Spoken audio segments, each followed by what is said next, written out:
you give a clap? Go ahead.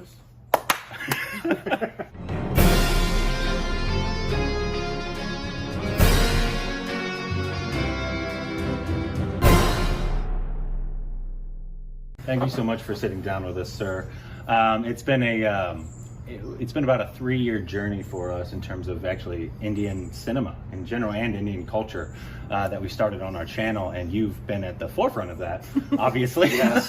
So it's an absolute. You get bombarded by Yes, requests. it's been an absolute honor to be able to sit down with you. Not only because you're also probably the first Indian artist that most people in America were exposed to in Slumdog Millionaire, and that. But now that we've been able to explore you even more, it's really exciting to be able to sit down and talk with you.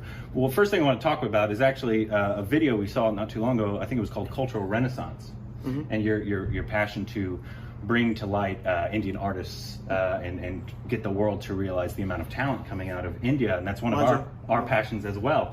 So if you can talk a little bit more about that. Yeah, I think being born in South India, then making it North India, that itself is a big divide. Even though India we feel one, but languages, cultures, a lot of divide in a way. So some good things get left out in mainstream. It's like, in the Hindi industries, people call it Bollywood, which I don't like. Bollywood. It's a derivative. And so that gets a lot of publicity. But then there are regional films industries like Malayalam and Telugu and Tamil, Kannada and Bengali and Punjabi, and list goes on.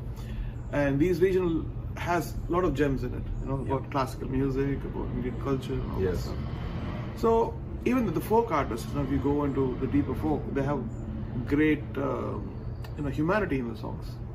They have a sense of, because I think it was early 90s, I bought this 150 CDs of all the world cultures, African, even though I couldn't listen to everything, but I kind of got fascinated by the enormity of how many cultural, traditions are there in music, and in the way they sing, the nuances, how they enunciate a word, and all that stuff. So I think when Maja guys came to me, I said, I want you to spearhead this one. I said, I was gladly accepted. That's what I've been, and we've been talking for like 5-6 years. I've been telling them, like, you should expand the listener base of, folk music, and probably give them in the way where they can appreciate it.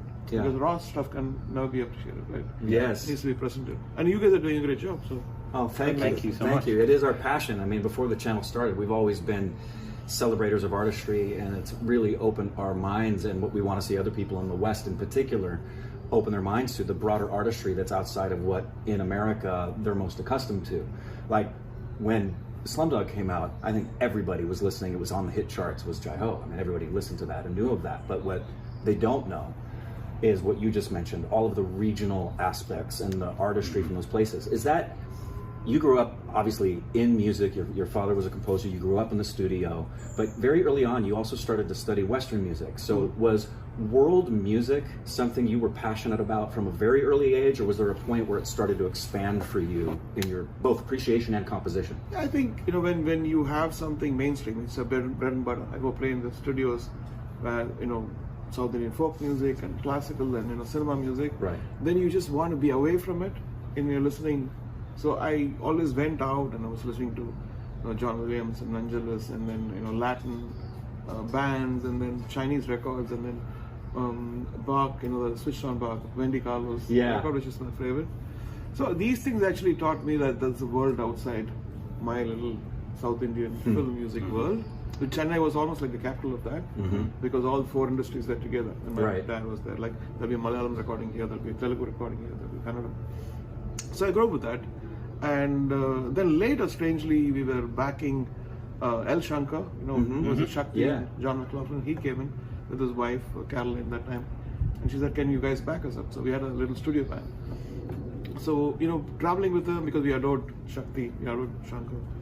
He did a record, and then that record actually 3 days I was there in the production, how they were like doing things which are completely not the way we do, and they did one song for 3 days and then in pockets.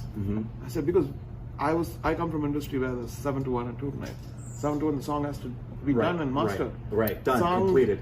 mixed and mastered. Right.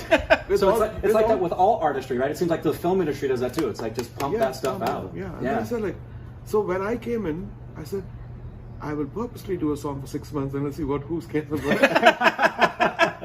So not that I realized that when you do something instinctively, you can go back and say, oh, I can do that better. I can have a better backing. I can have a better arrangement. I can change the harmony there. I can bring in a chorus there. So all these ideas come later. When you instinctively do, you want to finish it. Right. You don't want to complete it. You want right.